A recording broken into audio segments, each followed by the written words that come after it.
Graça e paz, meus amados irmãos. Amém. Bem, como o Túlio já bem falou, né, nós estamos aí no mês da juventude. Estamos com esse desafio aí proposto pelo pastor de estar expondo, né, Tessalonicenses, 1ª e 2ª.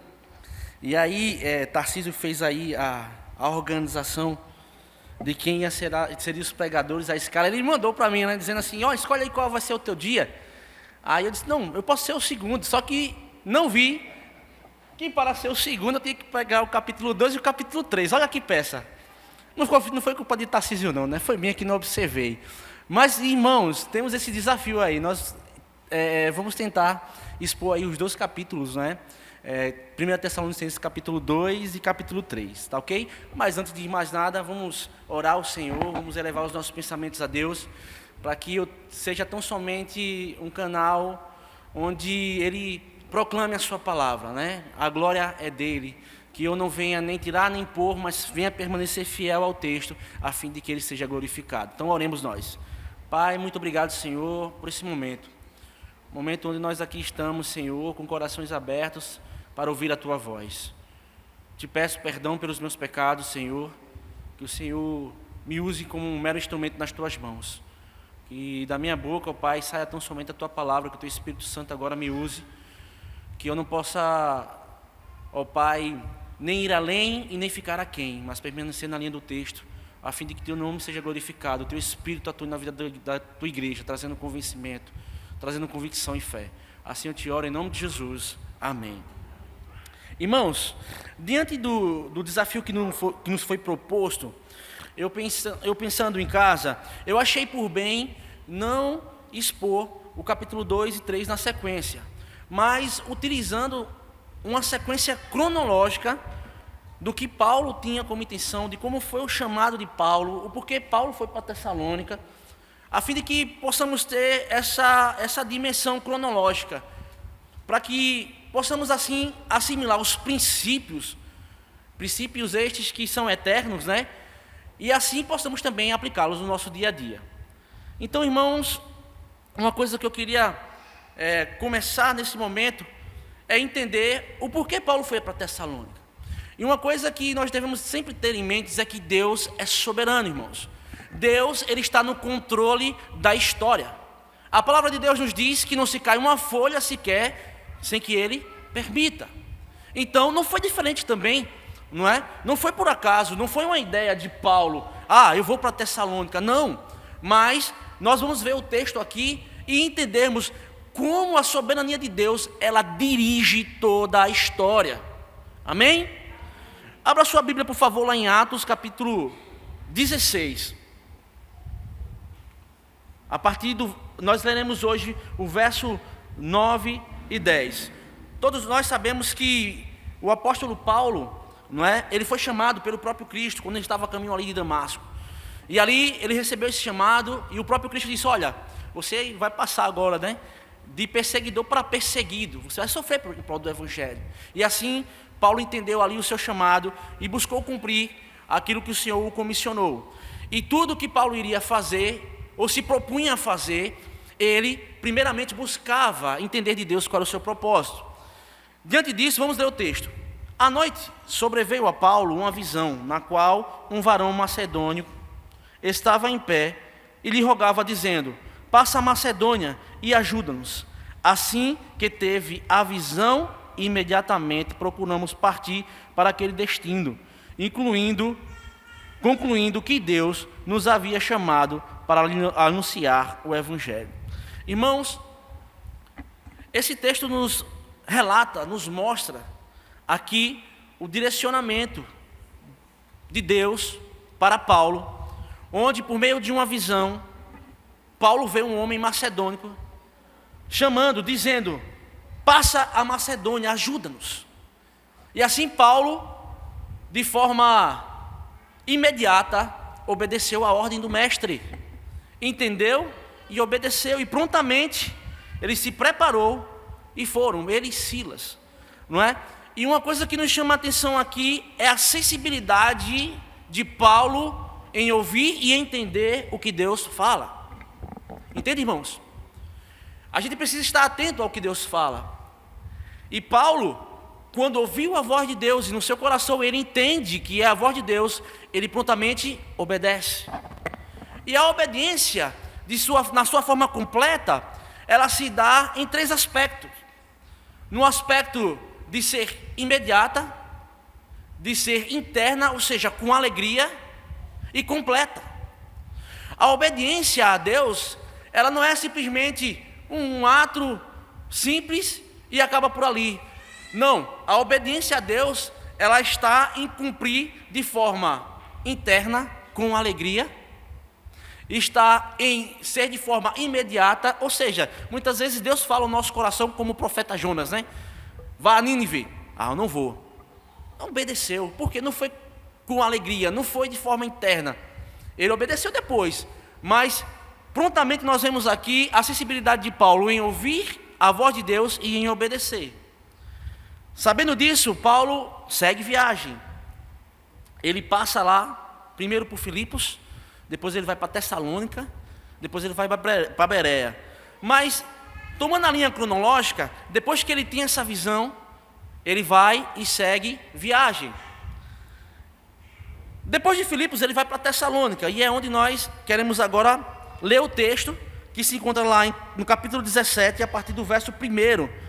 Iremos ver até o verso 9.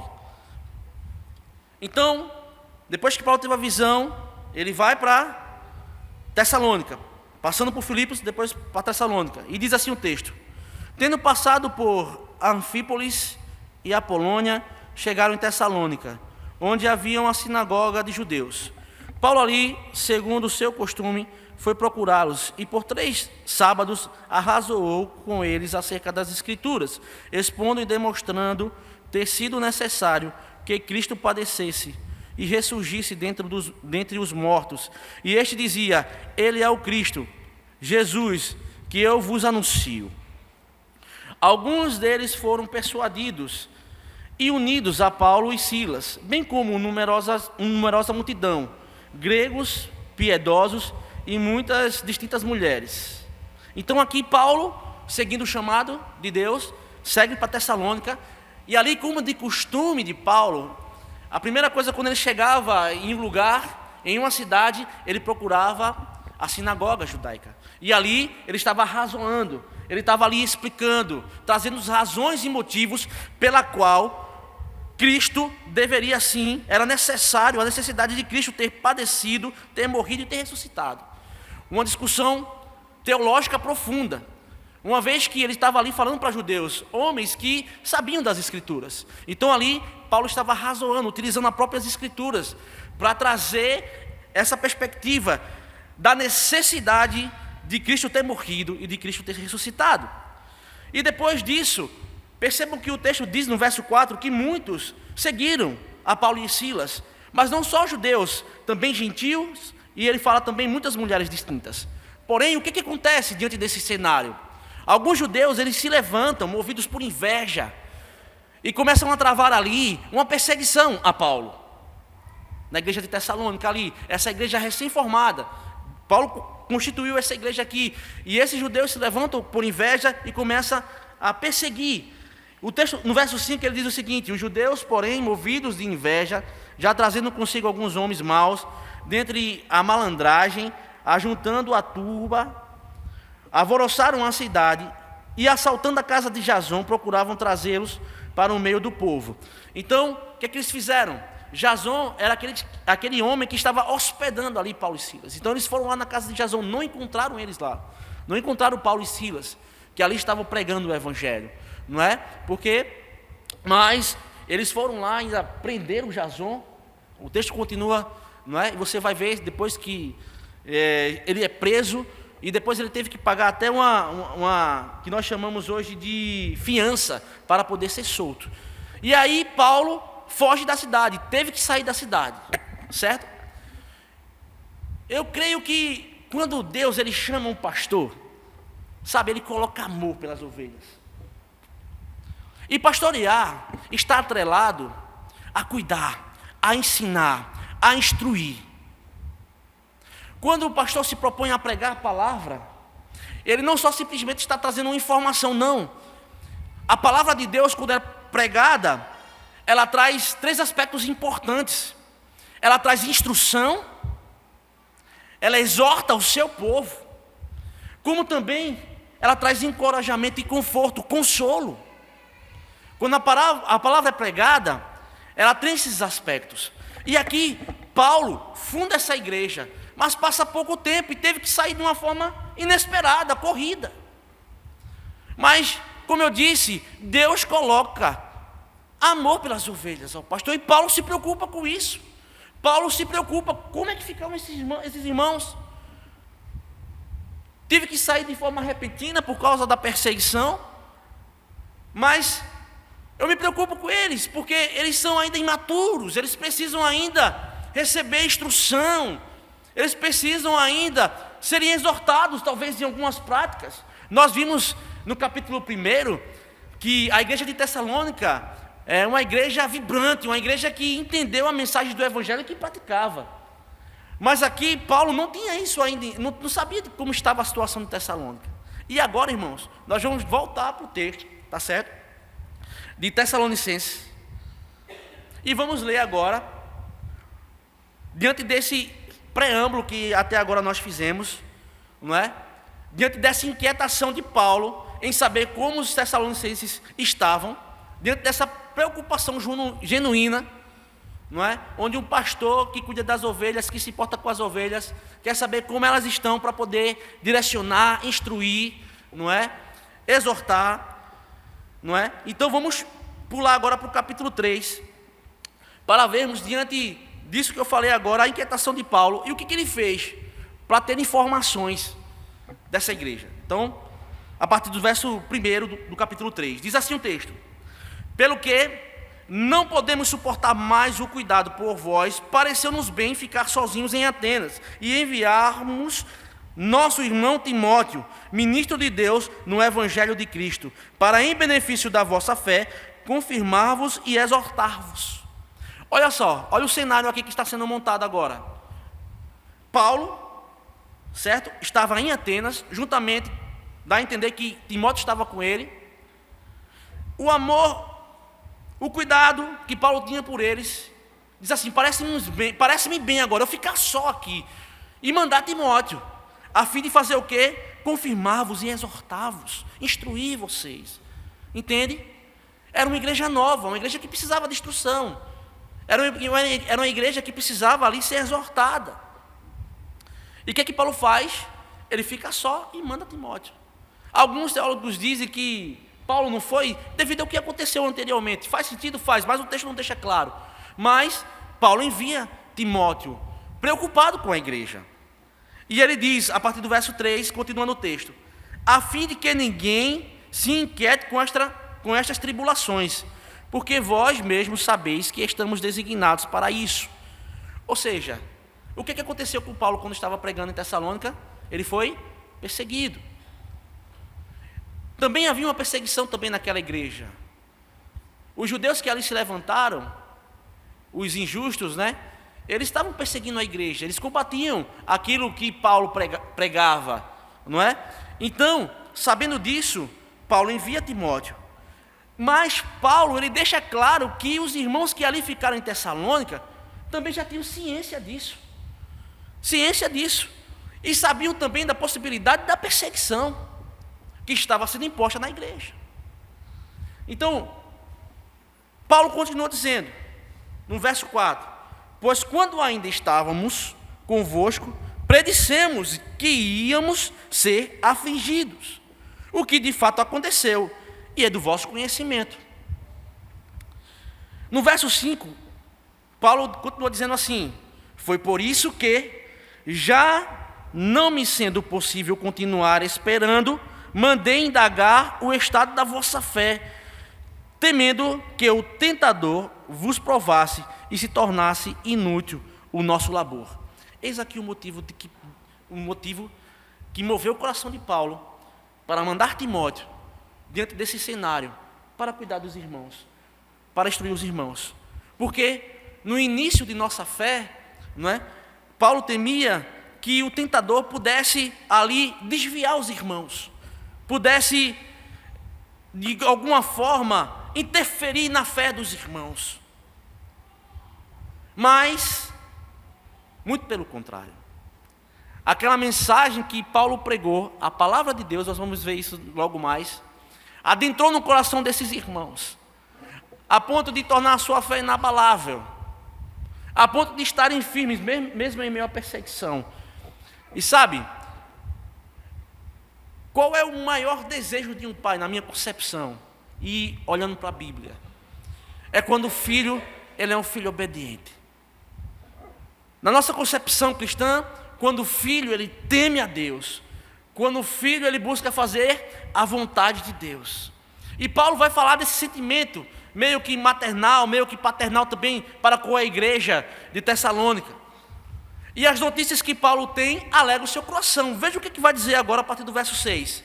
Agora, porém, com o regresso de Timóteo, vindo do vosso meio, trazendo-nos boas notícias da vossa fé e do vosso amor, e ainda de que sempre guardais grata a lembrança de nós, desejando muito ver-nos, como aliás também nós a vós outros. Sim, irmãos, por isso fomos consolados acerca de vós, pela vossa fé, apesar de todas as nossas privações e tribulações.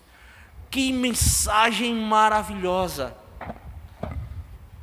Receber de Timóteo essa mensagem alegrou o coração por demais do servo Paulo, em saber que mesmo as perseguições e as tribulações, aquela igreja ainda se mantinha de pé. A sua fé estava ali inabalável. E no verso 8 ele continua dizendo assim: porque agora vivemos, se é que estás firmados no Senhor. Veja a partir do verso 9. Pois que ações de graças podemos tributar a Deus no tocante a vós outros, por toda a alegria que nos regozijamos por vossa causa diante do nosso Deus, orando noite e dia com o máximo empenho, para vos ver pessoalmente e reparar as deficiências da vossa fé? Que alegria, que graças, que tamanha graça nós poderíamos dar a Deus, por tamanha graça e misericórdia que Ele concede a vós, de uma fé tão genuína assim. Irmãos, há um desafio nos nossos dias também.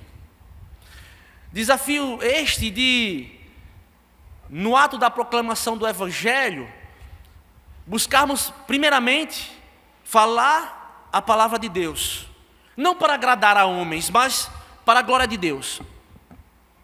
A prerrogativa primária do anúncio da palavra não está simplesmente em salvar almas, isso é consequência, mas o alvo da pregação está em glorificar a Deus.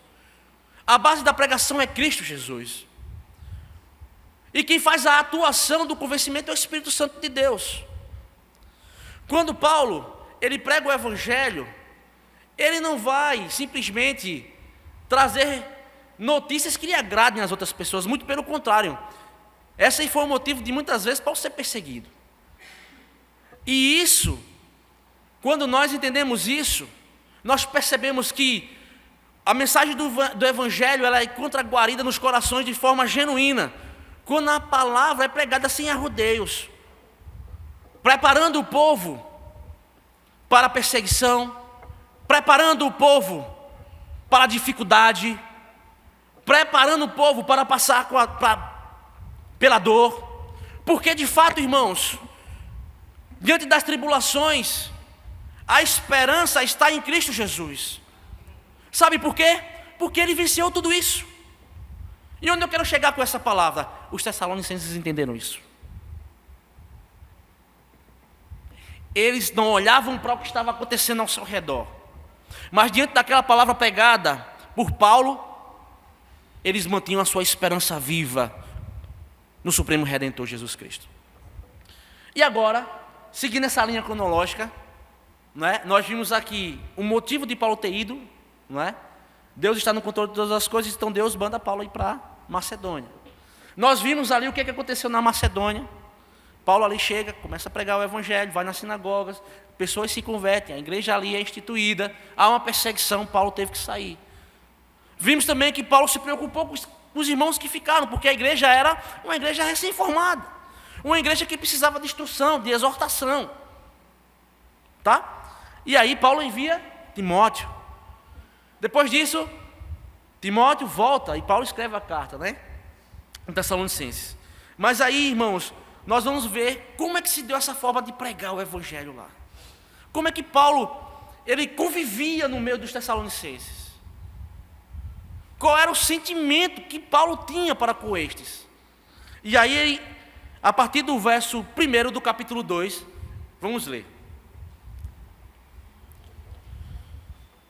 Diz assim o texto: porque vós, irmãos, sabeis pessoalmente que a nossa estada entre vós não se tornou infrutífera, mas, apesar de maltratos e ultrajados em Filipos, como é do vosso conhecimento, tivemos ousada confiança em nosso Deus, para vos anunciar o Evangelho de Deus, em meio a muita luta. E aqui Paulo, ele cita Filipos. Antes, se vocês forem pegar o texto de Atos, capítulo 16, e seguirem a ordem cronológica, vocês vão ver que, antes de Paulo chegar a Tessalônica, ele passou por Filipos. E diante do que aconteceu com Paulo em Tessalônica, em Filipos também não foi diferente. Em Filipos, quando Paulo ali chega, não é? No capítulo 16, vocês podem ver isso, irmãos. Eu não vou ler o texto, tá? Mas eu vou, de forma sucinta, para não tomar muito tempo aqui, ressaltar alguns pontos, não é? Quando Paulo chega em Filipos ali, ele vai para uma determinada localidade que ficava ali perto de um ribeiro, de um rio, e ali as pessoas iam orar, não é? E ali Paulo começa também a pregar o evangelho. E ali uma mulher, Lídia, ela se converte, né? E diante daquilo que Deus faz na vida daquela mulher, no verso 14 ele diz o seguinte, no verso 14: certa mulher chamada Lídia, na cidade de Tiatira, vendedora de púrpura, temente a Deus, nos escutava. O Senhor lhe abriu o coração para entender as coisas que Paulo dizia. E depois que ela entendeu, depois que o Senhor abriu o seu coração e ela entendeu, ela foi batizada, e toda a sua casa, ela rogou a Paulo para que permanecesse ali. E ali, de forma muito prazerosa para aquela mulher, ela abre as portas da sua casa para Paulo, e ali Paulo fica. E Paulo, todos os sábados, começava a ir nesse mesmo lugar para pregar o evangelho. E acontece um fato interessante, né? Paulo, toda vez que ia, tinha uma jovem que era possessa de demônios de adivinhação, e que toda vez que Paulo passava, não é? Essa jovem possessa, né, dizia assim, seguindo a Paulo, dizendo: estes homens são servos de Deus Altíssimo. Você encontra isso no verso 17, tá? E vos anuncia o caminho da salvação. E toda vez que Paulo passava, acontecia isso. Toda vez que Paulo passava, acontecia isso. Até que Paulo se enfesa e diz assim: sai dessa menina. E os demônios saem. Só que o pecado e a escravidão espiritual é terrível, irmãos. Os donos daquela menina ali ganhavam muito dinheiro com as adivinhações. E quando Paulo faz isso, a fonte de renda daqueles homens se exauriu, acabou, foi embora. E ali eles fazem um motim e vão, prendem Paulo, Silas, colocam na prisão. E aí depois você pode ler o texto. É onde Paulo e Silas, depois que foram presos, começam a cantar louvores, as cadeias se abrem, aí o carcereiro ia se matar. Enfim, foi essa passagem por Filipos também. E o que é que acontece depois que Paulo é solto? Olha, sai daqui e vai para Filipos. Voltando agora para o texto, no capítulo 2, isso que Paulo está falando agora é referente ao que aconteceu em Filipos. Por isso que eu parei aqui, fiz esse comentário em Atos, para que a gente pudesse entender. E aí Paulo vem falando, veja: porque vós, irmãos, sabeis pessoalmente que a nossa estada entre vós não se tornou infrutífera, mas apesar de maltratos e ultrajados em Filipos, Como é do vosso conhecimento, tivemos ousada confiança em nosso Deus, para vos anunciar o Evangelho de Deus em meio a muita luta. Sabe por quê? Porque quando Paulo recebeu o chamado de Deus, ele foi obediente. E a obediência aqui tem que ser completa. Mesmo em meio à perseguição, Paulo, eu recebi o chamado, eu vou fazer aquilo que Deus me chamou para fazer. Sabe por quê? Porque, voltando à primeira fala do começo que eu disse, Deus, Ele é soberano, Ele está no controle de todas as coisas, Ele está no controle da história, e Paulo tinha consciência disso. Ele não sabia o que estava por vir, mas ele tinha em quem confiar, irmãos, em Deus e na sua palavra. E assim Paulo se manteve firme no seu chamado, e isso não foi um empecilho para que ele fosse a Tessalônica. Ele poderia ali ter desistido. Você não está bom aqui para mim.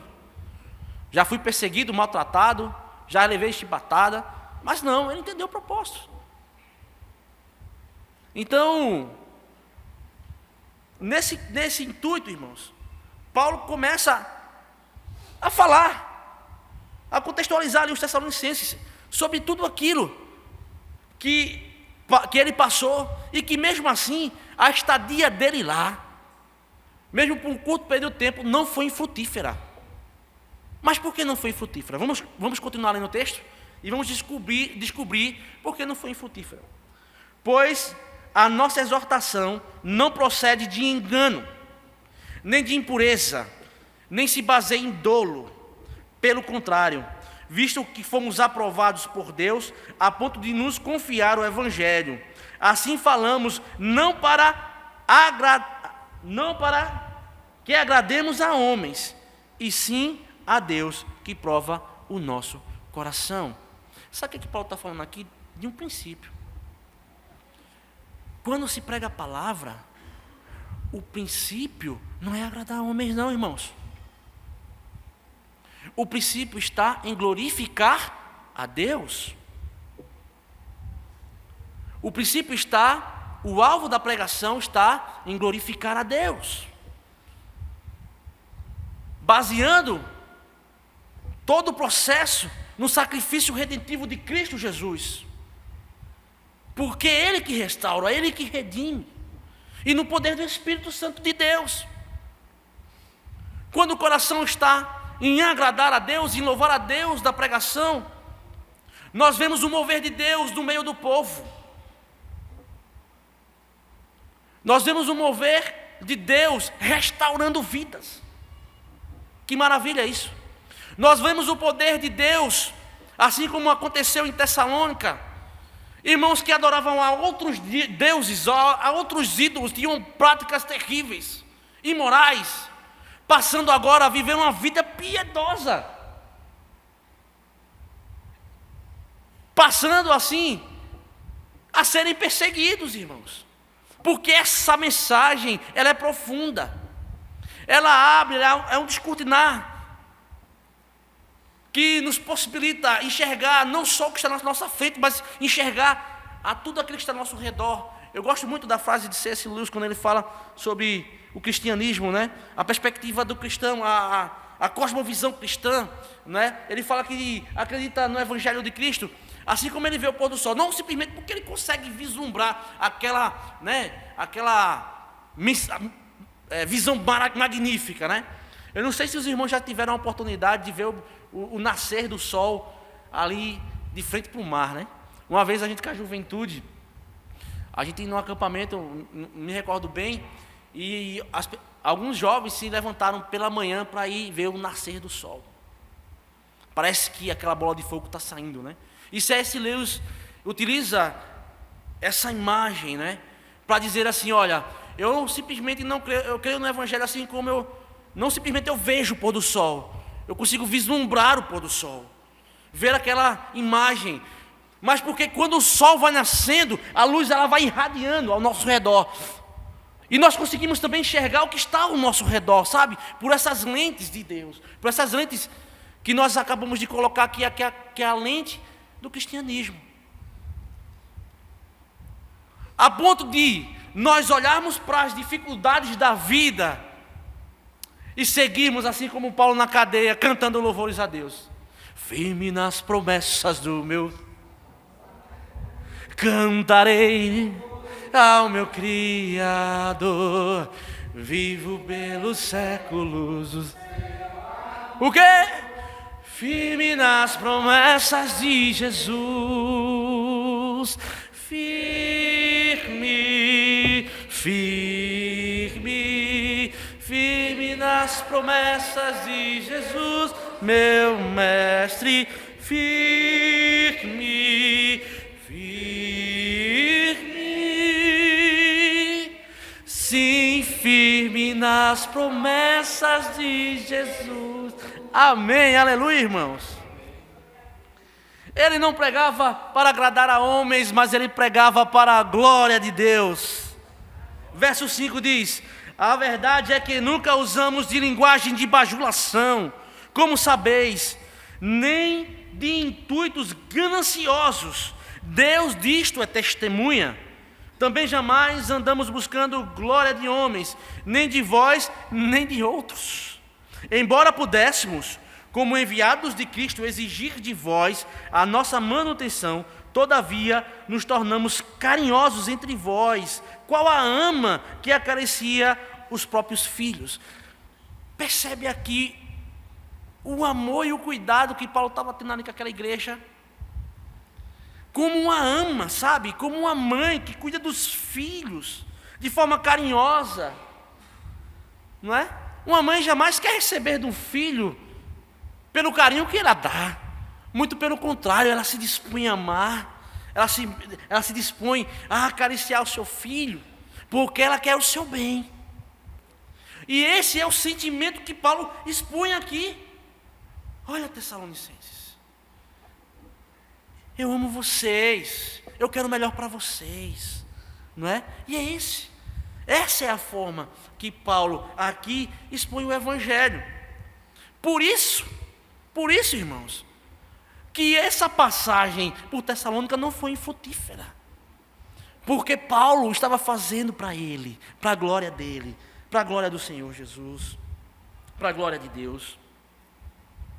E ele continuou dizendo, no verso 8: assim, querendo-vos muito estarmos prontos a oferecer-vos, não somente o Evangelho de Deus, mas o que é que uma mãe faz?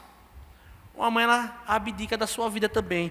Veja só o sentimento de Paulo para essa igreja. Ele diz assim, ó: mas prontos a oferecer não somente o Evangelho de Deus, mas igualmente a própria vida. Por isso que vos tornastes muito amados por nós. Um sentimento genuíno. Um sentimento que... E Paulo deu prova disso, não é? A perseguição, ele foi quase morto, foi encarcerado. Nós sabemos a trajetória de Paulo. Mas isso não impediu amor. Amor pelos irmãos. Amor pelaquela igreja. Não é? Mas um amor que não simplesmente acariciava e amava, mas também que esse amor de mãe, né? Amor que ele dá até a própria vida pelos filhos. Mas um amor também paterno, nós vamos ver isso. Um amor que exorta também. Um amor que corrige, para que os irmãos que assim estivessem caminhando para o lado errado voltassem para o caminho. E o texto continua dizendo o seguinte: porque vos recordais, irmãos, no verso 9, do nosso labor e fadiga, e de como noite e dia labutando para não vivermos à custa de nenhum de vós, proclamamos o Evangelho de Deus. Verso 10: vós e Deus sois testemunhas do modo porque piedosa, justa e irrepreensivelmente procedemos em relação a vós outros que credes. Verso 11: e sabeis ainda que de maneira como Pai a seus filhos, a cada um de vós exortamos, consolamos e admoestamos para viverdes por um modo digno de Deus, que vos chama para o seu reino de glória. E aqui, nesse finalzinho, nós vemos, né, Paulo aqui falando sobre como foi essa estadia lá, desse amor maternal, desse amor que não queria nada em troca, de dar a própria vida, não é? Eu lembro, minha esposa vai para o quarto filho, né? E como a mãe, ela se doa, né? Ela dá da sua vida, de fato, para o filho. Vocês sabem que quando o feto está sendo gerado no ventre de uma mãe, né? As vitaminas e tudo que ela come vai para o feto. E ela precisa ser alimentada. Uma vida que está sendo gerada ali, mas ela precisa de substâncias necessárias para se desenvolver. Quando a criança nasce, não é? Noites de sono são perdidas. Tem a amamentação, tem o cuidado, tem o zelo. Tem você estar ali limpando a criança. E tudo isso faz parte, não é? Esse cuidado, esse carinho que Paulo estava tendo aqui para os Tessalonicenses. Trabalhava, mas estava firme na pregação do Evangelho, para não ser pesado aos irmãos. Olha só, que labor, que comparação. Mas, no verso 11 e no verso 12, Paulo também compara-se aquilo que eles faziam ali com a figura paterna, no intuito de quê? Do pai daquele que exorta, daquele que está ali instruindo.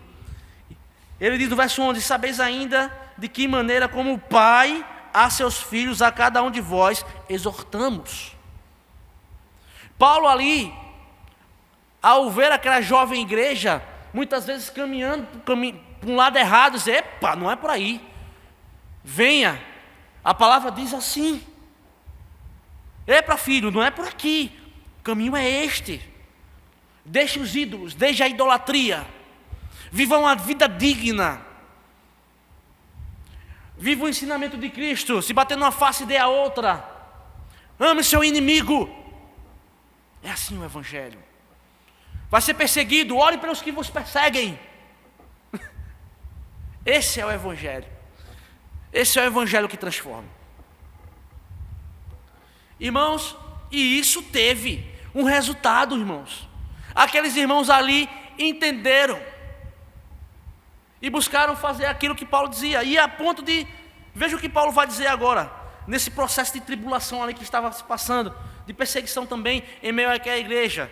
A partir do verso 13, Paulo diz o seguinte: outra razão ainda temos nós para incessantemente dar graças a Deus, é que, tendo vós recebido a palavra que de nós ouvistes, que é de Deus, acolheste não como palavras de homens, e sim como em verdade. É a palavra de Deus, a qual com efeito está operando eficazmente em vós os que credes. Sabe, irmãos, a palavra de Deus, ela, quando é propagada, a gente busca glorificar a Deus. E o feedback que a gente tem de que a igreja, obviamente, também entende, por meio da proclamação da palavra, por meio de todos esses aspectos, né, de instrução, é o comportamento que muda. A evidência do entendimento da palavra, quando ela é assimilada, é a mudança do comportamento. Ou seja, o que eu quero dizer, quando se entende, quando o Espírito Santo de Deus nos fala, haverá, consequentemente, uma mudança de comportamento na vida da igreja. É isso que Paulo está dizendo aqui, ó. O efeito que essa palavra, pregada por Deus, pregada por Paulo, que glorificava a Deus, tinha como base a mensagem de Cristo e no poder do Espírito Santo de Deus. Ela foi eficazmente operada neles. Por quê? Por conta dos seus frutos, irmãos. Veja o que é que vai dizer o verso 14. Tanto é assim, essa palavra operar eficazmente em vós, tanto é assim, irmãos, que vos tornastes imitadores da igreja de Deus, existente na Judéia em Cristo Jesus, porque também padecestes da parte de vossos patrícios as mesmas coisas que eles, por sua vez, sofreram dos judeus. O que ele está dizendo aqui? Ó? Que essa fé operosa dos Tessalonicenses, de fato, é verdadeira e se comprova, porque em meio à perseguição que eles sofreram, igual à igreja da Judéia, eles não se desviaram da fé. eles permaneceram. Isso é que é a palavra eficaz. Essa é a palavra eficaz. Quando ela alcança o nosso coração, independentemente das circunstâncias, nós iremos permanecer na vontade de Deus. E veja o que aconteceu. Porque aqui estava havendo uma perseguição dos próprios judeus, os seus patrícios. E aí ele faz uma comparação do que estava acontecendo em Tessalonicenses, com o que estava acontecendo na igreja da Judéia. Perseguição pelos patrícios, pelos próprios judeus. A mesma coisa estava acontecendo.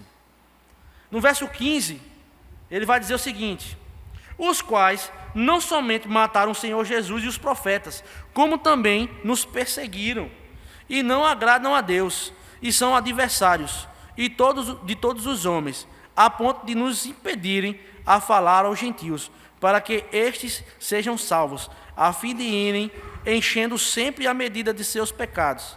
A ira, porém, sobreveio contra eles definitivamente. Então, da mesma forma que a igreja de Tessalônica estava ali sendo perseguida, também aconteceu com os profetas. E a evidência da fé, dessa mensagem pregada por Paulo, que é a palavra de Deus, ela tem uma eficiência operosa naquela igreja, onde mesmo em meio à perseguição, eles permanecem firmes. E olha que ele compara, aqueles judeus lá mataram até o próprio Cristo. Que dirá nós? Esses patrícios, esses homens, esses judeus, perseguiram e mataram Jesus, profetas, homens de Deus, que impediu o evangelho. Mas como eu falei, Deus está no controle da história. O evangelho chegou até aqui, irmãos, e foi o dedo de Deus, não foi por obras humanas. Porque muitos se levantaram para calar a boca dos profetas, para calar a boca de homens de Deus. Mas cá estamos, né? Para a honra e glória do Senhor. Essa palavra tem poder, irmãos. Essa palavra regenera, ela transforma, não é? E agora, irmãos, já seguindo para o fim, no verso 17, olha o que Paulo vai dizer. Ora, nós, irmãos, orfanados por breve tempo de vossa presença, não porém do coração, com tanto mais empenho, diligenciamos com grande desejo e ver-vos pessoalmente. Ou seja, Paulo estava desejoso em ver, estava órfão no coração, dizendo assim: não estou na presença dos irmãos, mas eu estou desejoso de ter com os irmãos. E assim, no verso 17, ele vai dizer que tentou ir 2 vezes. Não é?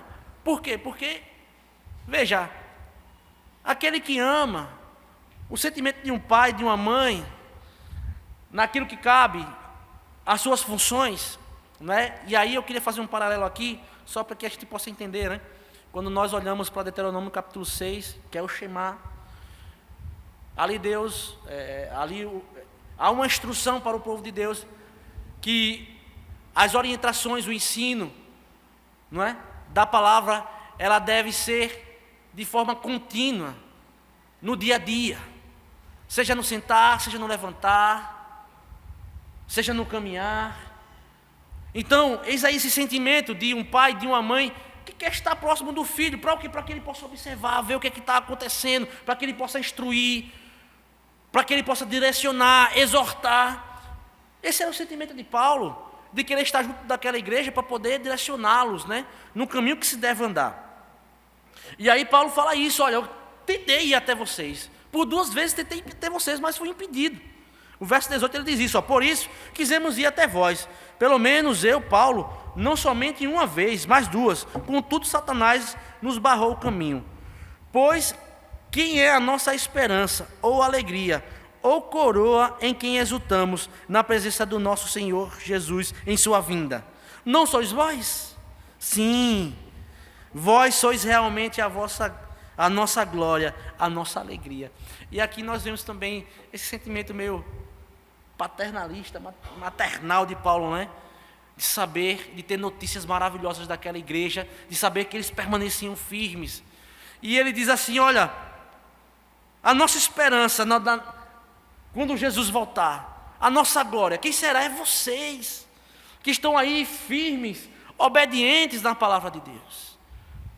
E como igreja, nós precisamos também, irmãos, diante da vinda, da iminência da vinda de Cristo, permanecer firmes, inabaláveis, na palavra de Deus, não temerosos com as perseguições que estão surgindo, uma perseguição muitas vezes disfarçada. Nós vemos a igreja hoje permeada de visões que são antagônicas ao Evangelho, mas nós precisamos combater. Como? Expondo as Escrituras, mostrando que a verdade não é relativa, mas que a verdade é o próprio Deus, e que Ele se revela a nós, e que busca purificar a sua igreja por meio da palavra. É o que diz Paulo em Efésios. E a purificação, ela se dá por meio da pregação, irmãos, que nos traz instrução, que nos exorta e que nos consola, porque entendemos que nós não somos capazes de cumprir as Escrituras, mas Cristo já cumpriu por nós, que Ele já fez aquilo que nós não poderíamos fazer, que já foi assunto aos céus, mas prometeu voltar para resgatar a sua igreja. Maranata, a hora vem, Senhor Jesus. E diante disso, irmãos, diante do que Paulo expõe aqui, essa alegria de que no dia que Jesus vier, eita, Ele realmente estará presente em meio àquela igreja, porque aquela igreja alegra o coração de Paulo, porque buscou cumprir a palavra. E aí eu gostaria de voltar para o final do capítulo 3, seguindo também essa perspectiva cronológica. Paulo agora, ele intercede por essa igreja, ele ora por essa igreja. Como uma mãe, como um pai, ora incessantemente pelos seus filhos. Abençoa os seus filhos, instrui os seus filhos. E assim Paulo, nos versos finais de 11 ao 13, faz a oração pelos Tessalonicenses dizendo o seguinte: ora, o nosso mesmo Deus e Pai, e Jesus, nosso Senhor, dirijam-nos o caminho até vós, e o Senhor vos faça crescer e aumentar no amor, uns para com os outros, e para com todos, como também nós para convosco, a fim de que seja o vosso coração confirmado em santidade, isento de culpa na presença de nosso Deus e Pai, na vida de nosso Senhor Jesus Cristo, como todos os seus santos. Amém.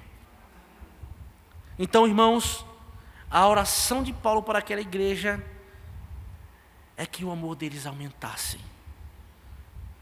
Como tem sido o nosso amor uns para com os outros? Como eu tenho amado meu irmão, esse amor fraternal, esse amor de cuidado, de direcionar, de trazer para perto. Um outro ponto da oração de Paulo: santidade. Buscamos viver uma vida separada, santa, para a glória de Deus, não nos misturando com as coisas do mundo, isenta de culpa, na presença do nosso Deus, até que Ele venha. Então, irmãos, que o bondoso Deus dirija-nos ao crescimento espiritual, em santidade, aumente o nosso amor fraternal uns para com os outros e enche os nossos corações de esperança na vinda de Cristo Jesus, nosso Senhor. Louvado seja Deus, para todos sempre. Amém.